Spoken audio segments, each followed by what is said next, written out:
ત્વમેવ સર્વમ મમ રંગદેવ. દત્ત ભાગવતનું બિરુદ પામેલ શ્રી રંગ અવધૂત શ્રી વિરચિત શ્રી ગુરુલીલામૃત ગ્રંથ આવાગમનના ફેરામાંથી મુક્ત કરાવે છે.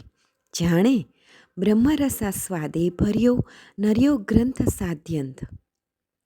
આ વરદ અને ઔપાસનિક ગ્રંથને રંગબાળ શ્રી જગદીશાનંદજીએ સરળ અને સંક્ષિપ્ત ગદ્ય લેખન રૂપે વર્ષના દરેક દિવસ માટે એક પેજ તેમ 364 પેજમાં આ શ્રીરંગ બ્રહ્મરસાસ્વાદનું સર્વને રસપાન કરાવ્યું છે.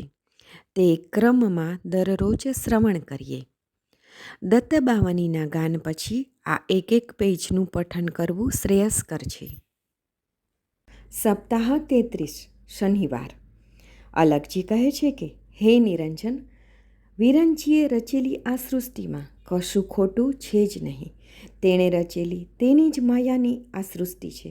તેમાં જે શાસ્ત્રો છે, જે વિદ્યા છે, તે ક્યારેય ખોટી નથી કે ગપગોળાનો વિષય નથી. પણ જે અધકચરા છે, જેને જે તે વિદ્યાનો પૂર્ણ અભ્યાસ કે જે તે સિદ્ધિને પ્રાપ્ત કરવા માટેનું જેની પાસે સિદ્ધ સાધન કે સિદ્ધ ઉપાસના નથી, તે માત્ર આ પોથાથોથાનો આશરો લઈ પોતે પોતાને જ શ્રેષ્ઠ ગણાવે કે મનાવે છે. આવા લોકો શાસ્ત્રો જે કહે છે તે પોતે તેને સાચા અર્થમાં સમજી શકતા નથી કે સમજાવી શકતા નથી, પણ પોતે જે સમજે છે તેને જ સાચું માની મનાવી પોતાની ગાડી હાંકે રાખે છે. જ્યોતિષશાસ્ત્ર તદ્દન સાચું છે. જુઓ, જરા સમજો. જ્યોતિષશાસ્ત્ર જોતી વખતે સાચી રીતે જોવામાં આવે તો એને જોનાર માણસ બધી રીતે શુદ્ધ સાત્વિક ઉપાસક હોય, અંતઃકરણ શુદ્ધ રાખીને નિત્ય નૈમિતિક કર્મ કરતો હોય, તેને જ આ શાસ્ત્રનું ખરું રહસ્ય સમજાય. આ સિવાય કોઈને ન સમજાય. કોઈ દિવસ શાસ્ત્રની નિંદા ન કરવી જોઈએ. જેણે જ્યોતિષશાસ્ત્રનો સાચો અનુભવ પ્રાપ્ત કરવો હોય તેણે શાસ્ત્ર પ્રમાણે વર્તન કરી શુદ્ધ અંતઃકરણથી રોજ તેનું ચિંતન કરવું. આ રીતે જે શાસ્ત્રનું અવલોકન કરે તેનું જ વચન સાચું પડે અને સાચાપણાનું આ સત્ય પ્રમાણ છે. આ વર્તમાન જગતમાં તો આ ગ્રહ નડે છે, માટે આ ગ્રહના આનંગની પૂજાપાઠથી, સિદ્ધ મંત્રની સિદ્ધ કરેલી આનંગની વીંટીઓ આંગળી પર પહેરવાથી તરત જ લાભ થઈ જશે એમ કહીને મારા બાપ, કોણે જોયું છે સાચું મોતી, સાચો હીરો કે સાચું નંગ? નંગનો તો વેપારીએ નંગ લાલ પીળું ચંદન કરીને વિધિ કરીને આપનારોય નંગ અને 2 નંબરના પૈસા કમાઈને એ નંગને ધારણ કરવાવાળોય નંગ. બોલો, કોણ ક્યાં નંગને કયો નંગને ઓળખે? મારા બાપ, આ નંગ કરતાંય આપણો ઈષ્ટદેવ ઈષ્ટગુરુને આપણા દ્રઢ વિશ્વાસ ને દ્રઢ શ્રદ્ધાના આ અનંતને જ જો અજપાજપમાં ફેરવી દે તો આ જગતમાં બધા જ જૂઠા નંગમાંથી એક એનો સાચો નંગ, સાચો હીરો, સાચું મોતી એ નામસ્મરણના નંગથી આખી સૃષ્ટિમાં ઝગમગી જાય.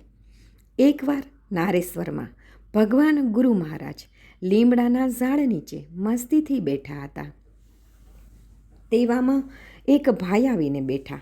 કેટલાક બીજા ભક્તો પણ મસ્તાનની મોજ મસ્તીમાં મસ્ત બનીને મહેકતા હતા. પેલા ભાઈએ પૂજ્ય બાપજીના વંદન કર્યા.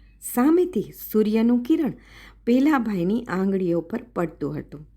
પેલા ભાઈએ પોતાના જમણા હાથની અનામિકા પર મોટું પીળા રંગનું નંગ સોનાની વીંટીમાં પહેર્યું હતું. વાતચીત કરતા હાથ ઊંચો નીચો અને આંગળીઓ પણ ઊંચી નીચી કરીને વાર્તાલાપ ચાલતો હતો. સામેથી પડતું સૂર્યકિરણ પેલા ભાઈની આંગળીઓ પર પડવાથી પેલા નંગમાંથી સૂર્યકિરણ પરાવર્તિત થઈને પૂજ્ય બાપજી તરફ ફેલાતું હતું. પૂજ્ય બાપજીએ કાળા રંગના ગોગલ્સ પહેર્યા હતા, તેથી તેમને તકલીફ પડી નહીં, પણ સૂર્યકિરણનું પરાવર્તિત કિરણ તેમને જરા કઠતું હતું. તેથી પૂજ્ય બાપજીએ પેલા ભાઈને પૂછ્યું, તમે આ ચમકતું પહેરી લાવ્યા છો? ઓહો, સૂર્યના કિરણને પણ તે ઝાંખું કરે છે. પેલા ભાઈને ખબર પડી નહીં કે અવળ ઓલિયો અવધૂત શું કહેવા માંગે છે, પેલો બિચારો ભાઈ સહજ ભાવે બોલ્યો, બાપજી, આ તો ગુરુનું નંગ છે, ઘણું મોંઘું છે. હમણાં અઠવાડિયા પહેલાં જ અમારા મહારાજે મને પહેરાવ્યું છે. પૂજ્ય બાપજી પાછા ગમત પણ બહુ કરે હો.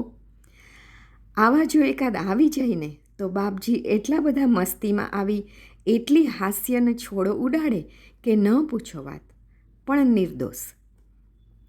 વાત વાતમાં અજ્ઞાનના અંધકારને દૂર કરે એનું જ નામ અવધૂત. એ અલગારીને શું? પૂજ્ય બાપજીએ જરા ગંભીર થઈને પૂછ્યું કે ભાઈ, કેમ ગુરુનું નંગ પહેર્યું છે? પેલા ભાઈએ કહ્યું કે અમારા જોશી મહારાજે કહ્યું છે કે ભાઈ, તમારો ગુરુ નીચનો છે અને નબળો છે, માટે તે ઉચ્ચનો થાય અને કોઈ ખોટી અસર ન કરે તે માટે પહેરાવ્યો છે. કેટલી સરળતા! એને બિચારાને શું ખબર કે આવો મસ્તાન આપણને મસ્તીમાં કેવું આત્મજ્ઞાન અર્પે છે. પૂજ્ય બાપજીએ એને કહ્યું, તમે અહીં શા માટે આવો છો? તો પેલા ભાઈએ કહ્યું કે બાપજી, તમે તો અમારા બધાના ગુરુ છો ને, એટલે દર્શન કરવા આવવું પડે ને. પૂજ્ય બાપજી ખડખડ હસતા બોલ્યા, તારો જોશી તો એમ કહે છે કે તારો ગુરુ નીચનો અને નબળો છે, તો અહીં અવાય ભઈલા? બોલો, શું બોલવું? આજુબાજુ બધે એકદમ નીરવ શાંતિ પ્રસરી ગઈ. પેલા ભાઈએ સમજીને તરત જ તે વીંટી, સાહેબ તમે નહીં માનો, સોનાની હતી તોય તેને નર્મદાજીમાં પધરાવી દીધી. આ કેવું આત્મજ્ઞાનનો પ્રકાશ! પૂજ્ય બાપજીને જાણ થતાં જ તેને ગુરુભક્તિની દ્રઢ વિશ્વાસના સમર્પિત ભાવને જાણીને તેને આશીર્વાદ આપી વિદાય કર્યો. ગુરુ એ શરીર નથી, નંગ નથી, એ પરમ તત્વ છે. તેને સોનાના પાત્રમાં નહીં, પણ હૃદયાસનમાં મઢવું જોઈએ. અપાર લીલા ગુરુ તણી, કેતા ન આવે પાર, થાય ગ્રંથ વિસ્તાર બહુ, સાંભળ આગળ સાર. શ્રી ગુરુ લીલામૃત, અધ્યાય 112, દોહરો 47.